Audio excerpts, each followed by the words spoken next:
प्यारे भाइयों और बहनों, कैसे हो आप सब। हमें पूरी उम्मीद है कि आप सब ठीक ठाक होंगे। आज हम आपके लिए एक और बहुत ही प्यारी सी साखी लेकर आए हैं। हमें पूरी उम्मीद है कि आपको ये साखी बहुत ही पसंद आएगी। एक सत्संगी सेवादार साथ के गांव का रहने वाला था। वह जब भी ब्यास में आता तो बड़े महाराज जी हजूर जी से एक ही बात पूछता कि हजूर जी, मेरी मौत कब होगी या मैं कब तक मर जाऊंगा। तो हजूर जी हर बार उसकी बात टाल देते थे। एक दिन उस सत्संगी ने जिद ही कर ली और कहने लगा कि आज तो आपको बताना ही पड़ेगा। अगर आपने नहीं बताया तो मैं यहां से नहीं हिलूंगा।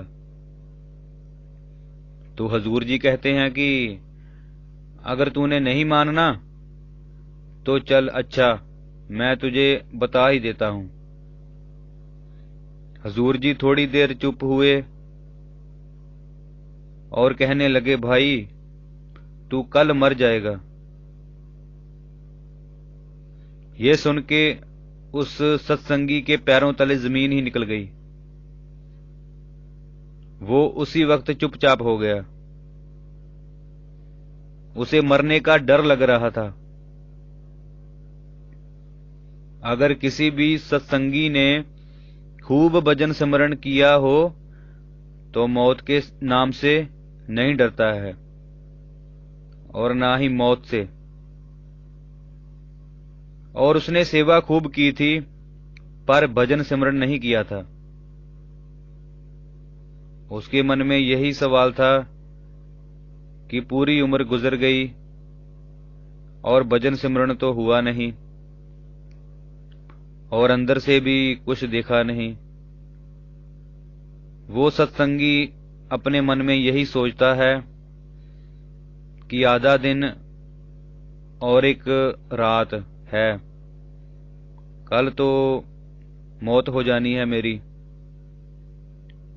वो सत्संगी अपने घर को आ गया और चलते चलते उसका सिमरन भी चल रहा था।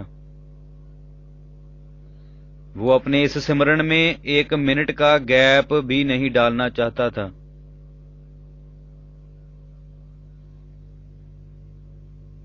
उसके लिए ये उसका एक एक पल बहुत ही कीमती था। उसने अपने घर वालों को कहा कि मेरे रूम में कोई ना आए और ना ही मुझे कोई परेशान करे, और मैं अपना रूम अंदर से बंद कर दे रहा हूं, और सुबह आप दरवाजे को तोड़ देना।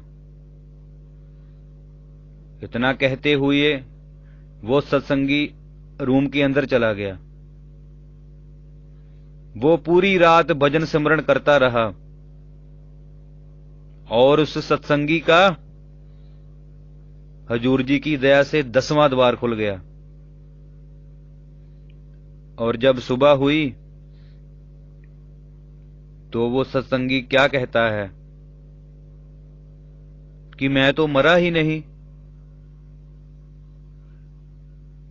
वो इसी बात को सोच रहा था कि हजूर जी ने मुझसे झूठ क्यों बोला। इस प्रश्न के उत्तर के लिए वो सीधा ब्यास की ओर चल पड़ा और हजूर जी के सामने पेश हुआ। हजूर जी ने कहा, तू आ गया। तो वो सत्संगी कहने लगा कि हजूर जी, अगर मैंने आज मरना ही नहीं था तो आपने मुझसे झूठ क्यों बोला। तो हजूर जी ने कहा, तू मर तो गया है, तू जीते जी मर गया है। वो सत्संगी हजूर जी के पांव में गिर के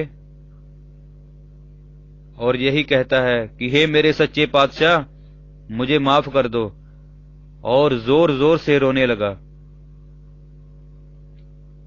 और कहता है कि हे मेरे सच्चे पातशाह, मुझसे बड़ी गलती हो गई, मुझे माफ कर दो, माफ कर दो। प्यारे भाइयों और बहनों, हमें पूरी उम्मीद है कि आप जी को हमारी ये साखी बहुत ही पसंद आई होगी। अगर आप हमारे इस चैनल पर नए हो तो कृपया आप हमारे इस चैनल को सब्सक्राइब कर दो, लाइक भी कर दो, कमेंट भी कर दो और शेयर भी कर दो। धन्यवाद।